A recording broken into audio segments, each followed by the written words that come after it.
বস্ত্র ও পাট মন্ত্রণালয়ের সাবেক মন্ত্রী এবং গাজী গ্রুপের চেয়ারম্যান গোলাম দস্তগীর গাজীকে গ্রেফতার করেছে পুলিশ।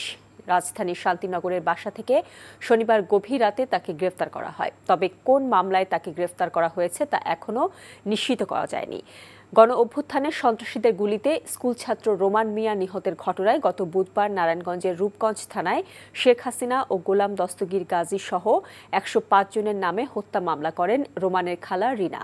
মামলার বাদী জানান, ৫ আগস্ট শেখ হাসিনার পতনের খবরে আনন্দ মিছিলে আওয়ামী লীগ নেতাকর্মীরা ছাত্র জনতার উপর হামলা চালায়। এ সময় সন্ত্রাসীদের গুলিতে নিহত হয় রোমান।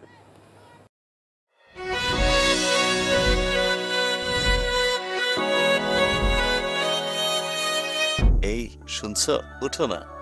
আমি বলবো একটু ঘুমাই। তোর বাইরে লেগে এক কাপ চা বানাই দে। ভাইয়া, চায় কি চিনি বেশি দিব নাকি কম? 2 চামচ লবণ দিয়ে দে। চোখে চেয়ে হাত ছুঁয়ে আছে সাজানো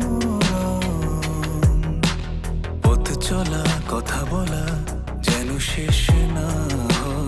আমি যে বিয়ে করছি, আমার যে বউটা একটু ঘোরা উচিত, কারো মাথায় আছে?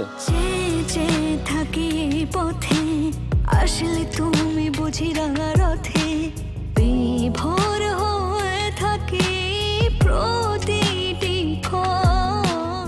ডাক্তারের কাছে যাবো স্যার। আমার একটু নিয়ে চলেন না।